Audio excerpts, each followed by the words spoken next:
Hi friends, நம்ம பார்த்தீங்கன்னா இன்றைக்கி ஹோட்டல் ஸ்டைலில் பார்த்தீங்கன்னா ரொம்ப ஜூஸியான சிக்கன் கிரேவி தான் எப்படி செய்யலாம் பார்க்கலாம் வாங்க.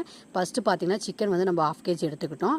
அதில் பார்த்தீங்கன்னா கொஞ்சமாக உப்பு ஆட் பண்ணிக்கலாம், 2 ஸ்பூன் ஆயிலு, கார்ன்ஃப்ளவர் மாவு 1 ஸ்பூனு, அப்புறம் பார்த்தீங்கன்னா பேக்கிங் சோடா பார்த்தீங்கன்னா 1/2 டீஸ்பூனு, வரமிளகாத்தூள் இது எல்லாத்தையும் போட்டு நல்லா மிக்ஸ் பண்ணி ஒரு 10 நிமிஷம் நம்ம ஊறட்டுங்க. பார்த்தீங்கன்னா தாளிப்பு பண்ணிக்கலாம், கடுகு போட்டுக்கலாம் எண்ணெய் ஊற்றி, அப்புறம் பார்த்தீங்கன்னா பட்டை 2 கிராம் போட்டுக்கலாம், கருவேப்பிலை கொஞ்சமாக, இஞ்சி பூண்டு பேஸ்ட் பார்த்தீங்கன்னா 2 ஸ்பூனு, ஆனியன் வந்து பார்த்தீங்கன்னா ஒரு 2 கைப்பிடி அளவு போட்டு நல்லா ஆனியன் வந்து பொன்னிறமாக வதங்கினதுக்கப்புறம் தக்காளி ஒரு 3 தக்காளி ஆட் பண்ணிக்கலாம். கட் பண்ணி ஆட் பண்ணதுக்கப்புறம் தக்காளி நல்லா வதங்கி வரணும். வதங்கி வந்ததுக்கப்புறம் கறி மசாலா தூள் 1 ஸ்பூன் போட்டதுக்கப்புறம் மேரினேட் பண்ண நம்ம சிக்கனை ஆட் பண்ணிக்கலாம். சிக்கன் நல்லா எண்ணெயில் வணங்கினதுக்கப்புறம் நம்ம கொஞ்சமாக தண்ணி ஆட் பண்ணிக்கலாம். சிக்கன் நல்லா சூப்பராக வெந்துருச்சு. இப்போ நம்ம ஒரு பவுலில் மாற்றிக்கலாம். எப்படி பாருங்கள், ஒரு சாஃப்டான டேஸ்ட்டான சிக்கன் கிரேவி நம்ம ரெடி ஆகிடுச்சு. எவ்வளோ பன்னு போல் ரெடி ஆகிடுச்சு பாருங்கள். இந்த மாதிரி செஞ்சு பாருங்கள், ரொம்பவே டேஸ்ட்டாக இருக்கும். தேங்க்யூ.